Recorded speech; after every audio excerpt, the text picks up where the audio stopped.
welcome to Nursing News You Can Use at 5. I'm Tina Baxter and I'm your host, and I want to thank you for tuning in this week. Today is the last day of July, so it's July 31st, and we have a lot of news to cover for you today. But first off, we want to start off with our affirmation.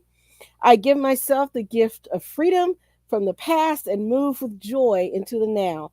I give myself the gift of freedom from the past and move with joy into the now. So thank you to all of those of you that are watching us on our Facebook group pages, Baxter Professional Services, or the Nurse Shark Academy page, and those of you that are following us on YouTube on the Nurse Shark Academy show channel. Let's get started into today's news.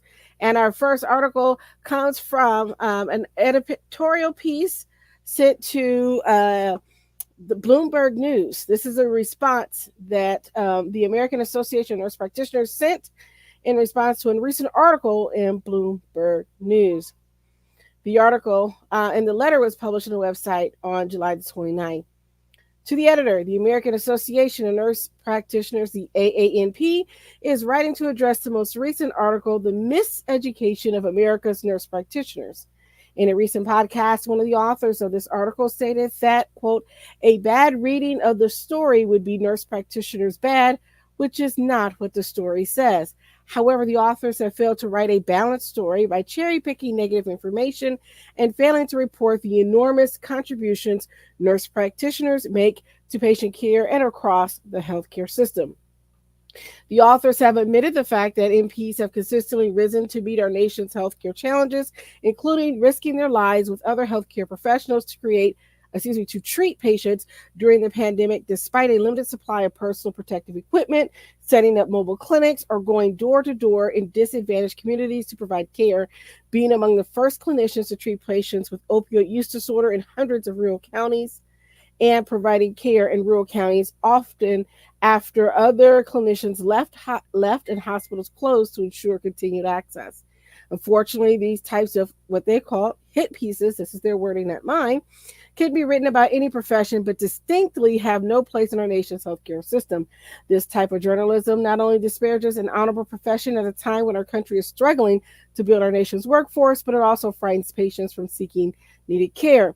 The following points were either provided by the AANP or could have easily been found by the authors if they were seeking to provide readers with any type of balanced article. So the president of the AANP gave several examples of things where nurse practitioners were giving highly effective care. And of course, people are going to say, well, you're biased on this show, Tina, because you're a nurse practitioner. All right, I agree. This is a news commentary show. So I hold the right to be biased, and I will admit it. Yes, I'm biased for nurse practitioners, but I want to say this because as I was thinking more and more about this, my question is, why do we have these turf wars in the first place? Why are we having these conversations continually? You see, I think what the public doesn't realize is that historically there's been issues with the established medical associations feeling pressured or worried about their ability to maintain their monopoly by other groups. For example, I remember that there was this big push on whether or not doctors of osteopathic medicine could actually be called doctors. And in fact, there historically, up until very recently, and I don't know if this is still the case, but doctors of osteopathic medicine typically were paid less than if you had an MD behind your name. It doesn't matter that you went to medical school. It just was a slightly different type of medical school. But because you didn't have that MD, you were treated differently. Then there was the case of chiropractors. And I remember this years ago, there was a big argument on whether chiropractors, even though you have a doctor of chiropractic, that whether you could be called Dr. So-and-so. So that was a big thing. So now let's look at what's happening with nurses and nurse practitioners in particular. Now that nurse practitioners have a terminal degree and they are getting their doctorate in the office or the practice of nursing practice, doctorate of nursing practice is what it's called, a DNP. Now, all of a sudden, it's nurses can't be called doctor. And this has been the way the AMA has acted historically throughout the years.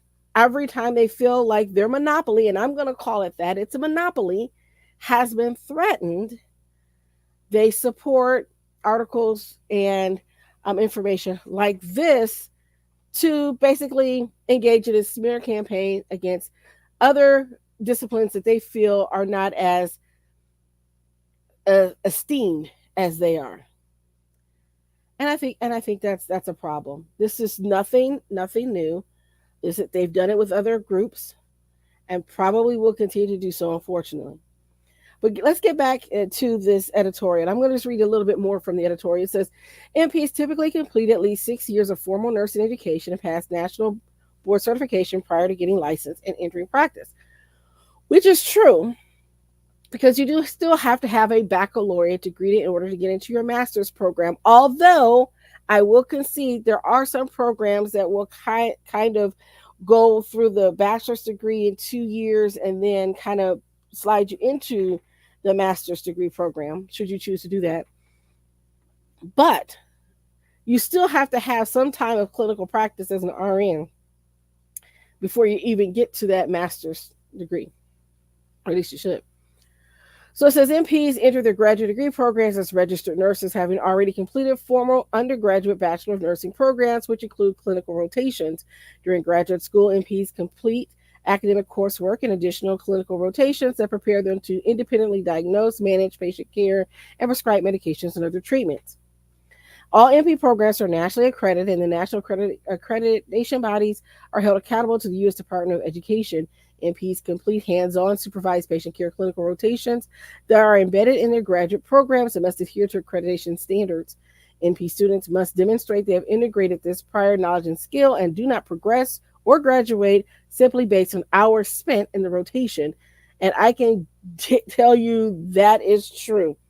You cannot pass a course in graduate school unless you get a minimum of a B. A B minus is a failure.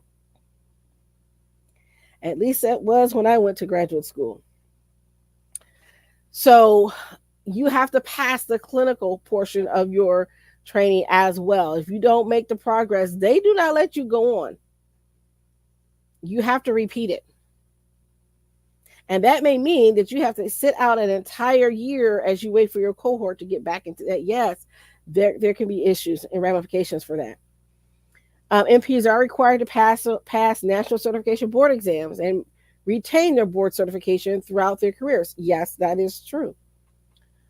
And they said that the authors mistake confidence for competence. It is not unusual for some professionals in any discipline to lack confidence after graduation. Well, who would? Of course, you're not going to have confidence after you graduate. You're just new to it. And I think that's what people need to understand. When you're new into any profession, you're going to have a little bit of a confidence issue, or at least you should, right? Because you should be wanting to learn from your peers. But I go on. So, for example, a recent survey by the American Academy of Pediatrics found that only 42% of pediatric residents who graduated in 2022 felt prepared for primary care practice, a significant decline from 69% in 2015. Now, there are probably various reasons for that.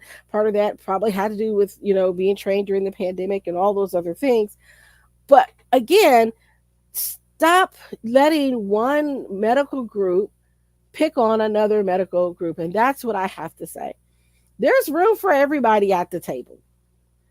And nurse practitioners provide great care within our scope of practice. So I'm not even saying, I don't even want to do some of the stuff, the other stuff. So I'm good with what my scope of practice is. But I just find it interesting that, again, we're having these same old debates. We've seen that it's been safe practice. We have like 21 states that allow for full practice authority. So you can call me biased if you want. And do I know that there are some schools that maybe cut corners? Probably, but there's probably some medical schools that do the same. I don't know for sure. I can't say, and I can't call their names of who those schools are. But I'm saying that if they're graduating them, then they're ultimately responsible for what happens with those people. It would be the same as if you're graduating from a program in any academic program.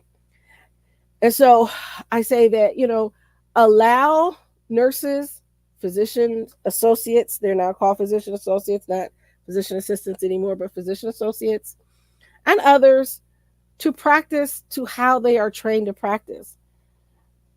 Are we able to completely replace a physician? No, of course not, because we haven't done the coursework and things like that. But for what we can do, just allow us to do that with dignity. That's all I ask.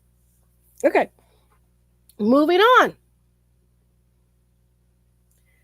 Here's our next story. And I'm bringing this up because I like to let nurses know, hey, this could happen to you. This is one of those things. And so I want you to be aware of what's happening in healthcare and to be vigilant when you are in your practice. So it says nurse charged in patient death agrees to suspend practice and trial is delayed. Marvin Pete Jacobs died February the 19th at Fonda Care in Northwest Iowa. According to state inspectors, he died after the care facility staff failed to suction his airway. So remember, we talked about this case previously. So I wanted to bring it back up because when it first came out, we did talk about this on this platform. I want to be able to have a follow-up story about this. So a nurse who has been criminally charged with wanton neglect for a patient's death has agreed to halt her practice amid delays in her case going to trial. Becky Sue Manning, 70, of Lakeview, was charged in March with felony wanton neglect of a health care facility resident. According to prosecutors, Manning, a licensed practical nurse, refused repeated requests to provide physician-ordered care for a resident of the Fonda Specialty Care nursing home while working there in 2023 as an employee of the Grape Tree Medical Staffing Temp Agency. So there's a lot that goes all into this, but basically she was contracted through the agency to the nursing home for these types of patients. And there's more that came up about this. So allegedly she was the only nurse on duty at the time. And nursing homes aides have asked her to suction this man. It was part of his plan of care. She refused to do so, citing that she was told she wouldn't have to do anything with the drink. So Manning has pleaded not guilty to the charge. A trial originally scheduled for this month has been postponed to August 27th. Court records indicate the continuance was requested to allow the defense more time to collect information and pursue plea negotiations with prosecutors. The Pocahontas County Attorney's Office recently subpoenaed Rebecca Colby, a nursing home inspector employed by the Iowa Department of Inspections, Appeals, and Licensing, to testify in the case. So now we're going to see that there's going to be a whole lot more coming out of this. Is, by the way, a story in the Iowa Dispatch. So if you want to follow more what's going on, go to the Iowa Dispatch for that. It says in late April, Manning entered into an agreement with the Iowa Board of Nursing in which she agreed to indefinitely suspend her practice of nursing. I mean, she's 70 years old, so she's of retirement age, so I guess she could. According to state inspection records, Marvin Pete Jacobs, 87, died February 19, 2023, while sitting in his room at Fonda Specialty Care. Jacobs had undergone a tracheostomy, and because his airway tended to become clogged, the staff kept a suctioning machine by his bedside.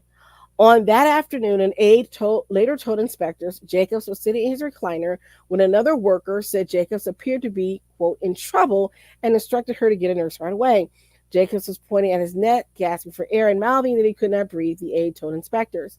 The aide says she left the room to get the only nurse on duty, alleged by prosecutors to be Manning, and was absent for a few minutes. The worker who remained in the room later told inspectors Jacobs grew really pale and was gasping. So she, too, left the room and approached Manning and said, "Would you please suction him? He needs to be suctioned." When Manning entered the room, Jacobs was pale, but soon turned purple, then blue, the aide later reported. Manning allegedly took his vital signs and told aide Jacobs he was having a heart attack. The aides explained to Manning that Jacobs had been signaling he couldn't breathe, at which Manning allegedly said, "Just a minute," and left the room. The suctioning machine sat idle at Jacobs' nearby dresser. According to inspectors, the nurse alleged by prosecutors to be Manning told inspectors that the staff wanted me to suction him, and I told the staff no. I was told that I would not have to do anything with the tracheostomy. So there is that question of, if you are the only nurse on duty, allegedly, and you have a patient with a tracheostomy, would not the standard of care have said that you would have to have a nurse that is able to help with this tracheostomy if you have such a person in that facility? So there's a lot of questions about this. And so I'm posing the question. I'm not making an expert opinion on this. I'm posing the question because I want other experts to please speak up on this. So I'm not giving an expert opinion, but based on what I'm seeing here, that brings up a lot of questions. Okay, so let's move on. Pocahontas County prosecutors alleged that no fewer than 4 workers asked Manning to suction Jacobs' airway, and that staff had alerted Manning to the fact that Jacobs was asking to be suctioned, and that in their professional opinion, he needed to be suctioned right away. Prosecutors also alleged Manning prevented the staff from calling 911 when it became apparent that Jacobs couldn't breathe. The Iowa Department of Inspections and Appeals fined Fonda Specialty Care for $10,000 for the death, then reduced the penalty to 35% or $6,500 due to a lack of an appeal in the case. So again, this was published at the Iowa Dispatch. If you have more information or want more information, please seek that, and you can we'll continue to follow this story. But as I said, again, nurses, if you're going into a facility and you find out you're the only nurse on duty, and you have patients that you don't feel comfortable providing care for, you have in essence accepted an unsafe assignment. 1, and 2, you need to advocate for yourself. You should have picked up the phone and said, hey, there's a man here with a trach and there's nobody else here. If he has a problem with his trach and I'm not comfortable providing the care, who's going to provide the care? And then you might have to turn down that assignment, because that might not be the right assignment. She came from the staffing agency, so she never had to accept that assignment. And so nurses, we need to think through some of these things, because that puts not only our license in jeopardy, but potentially this nurse is facing criminal charges and she could go to jail. And she's 70 years old. So I want that to sink in, because it is really becoming dangerous out there for nurses, and we need to think twice before accepting these assignments where we don't feel that they're safe. All right, let's go ahead and I'm going to go ahead and take a quick break right here, because we're going to get back into our next story, because I think we just need to clear the air for a moment. That was like some really tough stuff. All right, be back in a moment. Poor staffing, stagnant wages, no work-life balance. Stop being eaten alive. Find your joy, strength, and happiness. Become the leader you are always meant to be. Nurse entrepreneurs are using their skills to launch successful businesses every day. Make your dreams come true.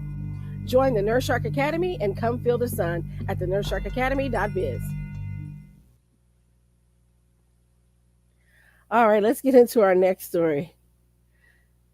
This is a follow-up to a story we reported on earlier. And again, this is unfortunately things happening where nurses are making poor decisions. But this is a follow-up to that story of the St. Kate's nursing dean who was charged with theft. This is from KARE11.com, care11.com. Boyfriend of former St. Kate's nursing dean acquitted of theft charges. According to court documents, Juan Bruce was found not guilty on all 6 theft by swindle charges he collected as part of the alleged embezzlement scheme. The boyfriend of former dean of nursing at St. Catherine University was acquitted of theft charges on Monday, alleging he worked with his partner to scam the school out of hundreds of thousands of dollars over 3 years. According to court documents, Juan Bruce of Shakopee was found not guilty on all 6 theft by swindle charges he collected as part of the alleged embezzlement scheme. The original criminal complaint against Bruce accused him and former dean of nursing, Laura Farrell, of misappropriating the school's funds through a fake marketing company Bruce claimed to run. As part of Farrell's position, budgeting and administrating the school's GHR Legacy Grant, the complaint alleged she and Bruce successfully scammed the school out of more than $400,000. Farrell engaged in transferring significant funds to Bruce over multiple years, while Bruce provided little or no service to the university, the 2023 complaint read. KARE 11's Lou Raguse reported in May of 24 that during the period of alleged misconduct, Bruce and Farrell went on several vacations together, where Farrell was accused of using her St. Kate's credit card to pay for airfare, rental cars, and hotels. Okay, if you have a credit card from a business that's not your own, and even if it is your own, there's a lot of issues with some of this stuff. You need to talk to your tax attorney about this. You can't just be spending somebody else's money to go on vacation. That's a no-no. While Farrell left St. Kate's in August of 2023 to take a similar job at Advent Health University in Orlando, Florida, prosecutors allege she continued to help Bruce by authorizing a document the school asked him for, explaining the services he claimed to be providing. The complaint said Farrell concealed the contracts with Bruce by, quote, abusing Farrell's position of trust and authority. Farrell's next court appearance is scheduled for August 13th. So we'll see what happens. We'll keep abreast of that story as well. But it's just, yeah, don't do that. Don't do that. Okay, and here's our next story. And it reads, PA nursing facility employees awarded historic $35.8 million judgment for stolen wages.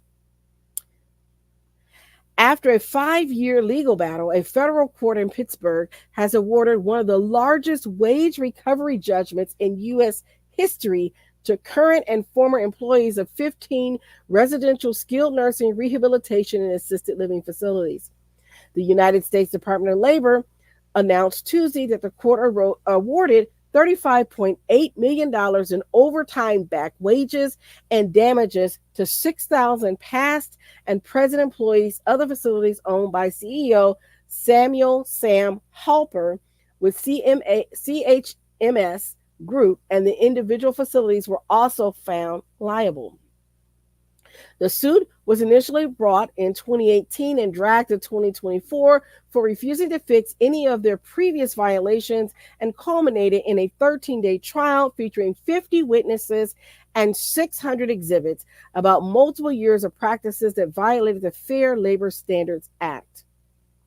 After the trial, the court ruled the owners and facilities used CHMS Group to implement and oversee payment practices at the 15 facilities scattered across Western Pennsylvania.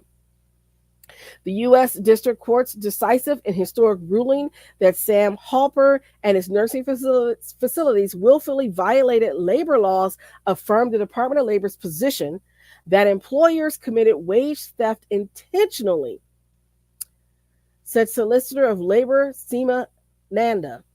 The outcome of the department's investigation and litigation also shows our unwavering commitment to the enforcing the Employee Protections and the Fair Labor Standards Act, and ensuring employers fulfill their obligation to comply with the law. Specifically, the court ruled Halper, the facilities, and CHMS did the following. So this is where we're going to get into it. And as a person who worked in a facility where your paycheck was questionable,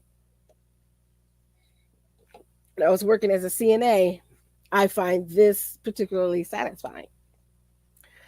So it says, willfully failed to pay employees for all hours worked, including work done during meal breaks.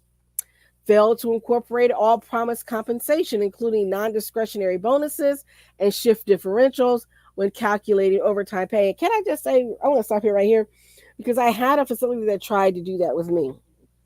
It was a facility that I transferred in within the organization as a CNA, and I was hired on to work second shift, and I worked day shift on the weekends. And because my salary was higher, because I transferred in with a higher rate of pay, they tried to stiff me on my shift differential and my weekend bonus. And I'm like, no, that is not what it says in the employee handbook. And so she tried to do that. And I said, absolutely not. And so they said, well, just don't tell anybody how much you're making, because you're making more than anybody here. That's not my problem. I was afforded those um, raises because I work for the company. I transferred to another facility because I moved, and you're supposed to get the same rate of pay, same seniority, same benefits, everything, because it was within the organization. And she tried to stiff me. So it happens. So I can tell you from personal experience, it can happen. So anyway, here's the third count: avoiding paying overtime by incorrectly treating employees as exempt from the Act's overtime requirements. Mm-hmm. Did not keep accurate records of hours employees worked and compensation due for those hours. Halper CHMS Group and the 15 facilities are all permanently forbidden from further FLSA violations to go along with the $35.8 million payout. So, yeah. Congratulations to those employees, and I hope they actually do get the money, right? Okay, here's our next story. Coming out of Nashville, News Channel 5. And it says, verdict reached in the wrongful death lawsuit involving a Gallatin nursing home. So I wanted to share this because of what's happening in the facility and what happened. A verdict is in on the wrongful death lawsuit following a Gallatin nursing home. Involving a Gallatin nursing home. After nearly 6 hours of deliberations, the jury unanimously decided that the Gallatin Center for Rehabilitation and Healing was negligent during the early days of the pandemic. They were not responsible for the death of 89-year-old Ruth Summers. This means the nursing home will not have to pay Ruth's family. The legal team representing the nursing home shared their reaction with News 5 shortly after the verdict was read in court. They said, we're happy. We feel like we appreciate the jury's hard work and feel like the nursing home has been vindicated, said Howard Hayden. Debbie Bolton, the daughter of Ruth, who sued Gallatin Nursing Home, claiming negligence led to her mother's death from COVID, was not in attendance when the verdict was read because of her own health problems. Active staffers for the nursing home were present in the gallery. Attorney Clint Kelly, who represented Ruth's family, shared their disappointment but added this won't deter them from other lawsuits involving the nursing home or this nursing home. I wish we had won, but we proved that they did something wrong. They spent almost the entire trial saying they didn't, but the jury unanimously found they were negligent and did wrong. We've got 24 more cases, and we'll learn from this experience and try the next one. Prior to the ruling, after 3 weeks of, at times, emotional and combative testimony, attorneys delivered their closing argument. So 3 weeks. Wow. The dereliction of duty happened at the worst time possible and on an epic scale, said Clint Kelly, an attorney for the family. This is not Gallatin Center's fault. It is not Gallatin Center's fault, said Howard Hayden, an attorney for the nursing home. But there was one topic during closing arguments that Hayden and Kelly were able to agree on. Whose version of the events is more believable? That'll be the tricky question jurors will have to answer. Kay Holmes was Kelly's key witness. She and fellow nurse Chris Brooks both testified during the trial that they were asked to still come into work when they felt sick. I need you to go to work. I don't have anybody to take your spot, recounted Holmes during her testimony earlier this month. Neither one of those people should have been in the facility that day. Neither one, said Kelly during the closing arguments. But Hayden argued both former nurses held grudges against the facilities, are being paid by the Kelly firm as expert witnesses, and shouldn't be considered credible. Okay, so this is wait a minute.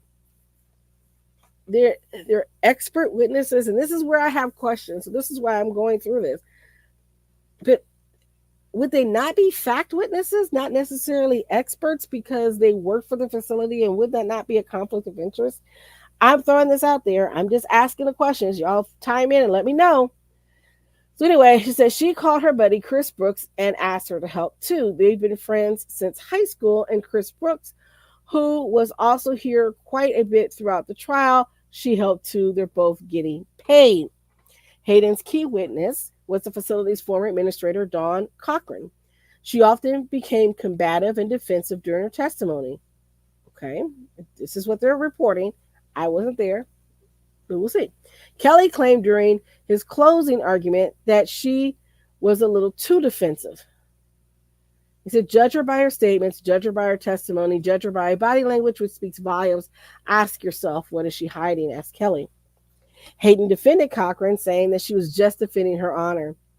She's being accused of ultimately being responsible for Claire Summers' death. I believe I'd be mad. I believe each of you will be mad and indignant too, said Hayden. Was she perfect? Absolutely not. Did she make mistakes? Yes. Did those mistakes result in Claire Summers' death? That's the question you need to decide. So who should the jury believe? The two attorneys have all said they can say. They want to blame everybody else and give you excuses, said Kelly. We did the best that we could, said Hayden. Now it's up to the jury of 12. So that's kind of how it went. And this will be quite interesting to see more on this story and to really follow the case, because it sounds like a fascinating case, at least for me, because I get excited about this kind of stuff. But I'm glad to see that the nursing home was vindicated. Again, I don't know all the details of the case, but I want to prevent a balanced approach. And so this is one where they won, right? So yeah, good for them. So let's take our final break and then we'll get to our nurse making a difference.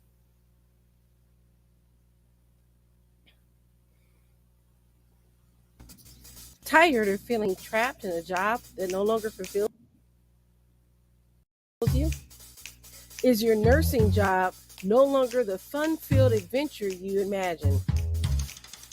Find your passion again through nurse entrepreneurship. Step out into the light and come feel the sun. Join the Nurse Shark Academy today at thenurssharkacademy.biz and come feel the sun. All right, let's get into our very last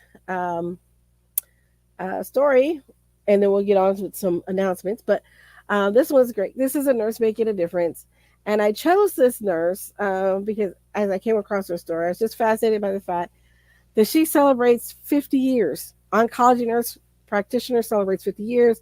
This is from the Adirondack Daily Enterprise. And it says, nurse practitioner Mia Ross celebrated 50 years with Adirondack Health in May. For the past 4 decades, Ross has been a familiar face to oncology patients at Adirondack Medical Center in Saranac Lake. She began her career with the organization in 1974 as a nurse's aide. They continued her nursing education over the next 2 decades, earning her registered nurse degree through Regents External Degree Program in 1974, then a bachelor's in nursing in 1988, and finally a master's degree as a nurse practitioner in 1998, all while raising her 2 young children and continuing to work at Adirondack Medical Center. Ross has worked in different specialties throughout the hospital, but it was her time in the ambulatory surgery unit that began her career in oncology. At the time, neither AMC nor other area hospitals offered oncology care. A physician would fly in from Albany Medical Center once a month to work with Ross, who was an RN at the time. During that same time, Dr. John Ruckdischel, an oncologist at Albany Medical Center, befriended a Tri-Lakes woman who was making the 3-hour trip to his hospital for breast cancer treatments. Recognizing the hardship, Ruckdischel contacted Dr. Alfred Decker, a surgeon at the hospital in Saranac Lake, who helped facilitate Ruckdischel's oncology visits in Saranac Lake. Once Ruckdischel's visits began, Dr. David Johnson agreed to be the medical advisor for the hospital's oncology service. By default, Ross became an oncology nurse in the ACU. As word spread, more patients wanted to receive their cancer care closer to home, so once a month oncology visits were added to the ambulatory surgery unit, and more doctors were recruited to fly up from Albany with the help of a supportive private pilot. With the need continuing to increase, oncologists upped their visits from monthly to biweekly to weekly, and then in 1983, oncology became a department of its own. Today, at Adirondack Medical Center, a new patient can be evaluated, diagnosed, and start receiving treatment all in the same day when necessary. Dr. David Mastriani, who is the current oncologist at Adirondack Medical Center, returned to AMC in 2022 after Dr. Eric Pillemer's retirement. Mastriani has previously served as an oncologist for nearly 15 years. So I wanted to say, Nurse Ross, retired from her full-time position in 2015, but continued to work per diem in oncology. She also recruited Sarah Ames, who is now the oncology's nurse practitioner. She says, now I work per diem and I love going to work. I love my work. It seems that every time I go to work, I see a patient from way back and their cancer was cured. I'm so happy to see them and they're happy to see me. It's like old friends. Spanning 50 years, Ross said working in oncology has been the greatest career ever, and she feels lucky to have worked at Adirondack Health for so long. Retirement has allowed Ross to spend more time with her family, including her 2 grown children, 4 grandchildren, and 1 great grandchild. She's an avid gardener, enjoys sewing things for her grandchildren, and has been exploring her genealogy. Being active is also important to Ross, who walks and bikes daily around Saranac Lake. So congratulations to this nurse who's making a difference. 50 years in the healthcare field and many of those in oncology. Kudos to you. And I want to say congratulations. So that is our news segment for today. So I want to get into some very quick announcements. So we have a couple things that are coming up in August. I thought everybody should be aware of. So on August the 7th, which is just next week, we do have our CPR certification class. So if you need to sign up for a CPR renewal, please head over to Baxter Professional Services Health Education.com and get that taken care of. And you can sign up for that as well. And then on the 14th, we have coming up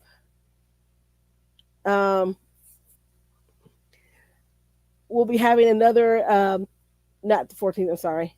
That happens to be on the 15th. Sorry, August 15th. There we go. We have our Nursing Enterprise Developers audio event, which will take place on LinkedIn. So if you're not following us on LinkedIn, hop on over to LinkedIn, our LinkedIn page. You will see that, but you can go to Nursing Enterprise Developers. That will be our event, our inaugural event, where we're talking to nurses and others in the healthcare field, particularly women, as a part of the 1 Million Women Link Up Initiative. We're going to be promoting what we're doing in healthcare and nursing, and I'm so excited to have all these great speakers to be available. So sign up and register for that event as well. On the 21st, let's see, we'll be doing some other things. Okay, I'm just looking to check and make sure I don't miss anything. On the 28th, we have our BLS full class certification. So if you're interested in that, and also that will be at 9:00, and then our TB class as well for those who need to get their certification for their TB, that will be as well on the 28th. You can head to Baxter Professional Services Health Education.com. And coming up for the month of August, we will be having another nursing event and a workshop, which I'll be giving more information as they come about a little bit later. So be on the lookout for that promotion as well. All right, so that is my show today. If there's nothing else, I want to thank everybody for tuning in. We ended up a little bit early today, which is always a good thing, right? Just sometimes you just want to end on a happy note, and so I do want to end this on a great note. Again, I almost forgot. There is one thing I did forget. Our new blog post did come out today. Our blog post for our last and ending up the series on the power of our beatitude. So we have beatitude number 10, and that is to be grateful. And so in addition to that, I have also had a brand new gratitude journal, which I will post here in the comments. So if anyone's interested in picking up the gratitude journal, you can do so.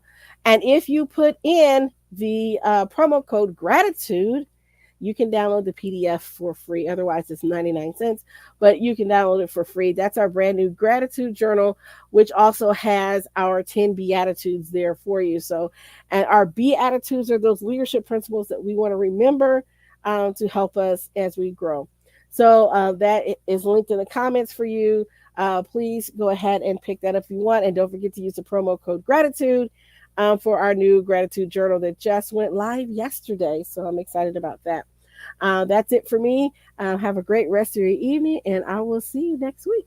Bye-bye for now.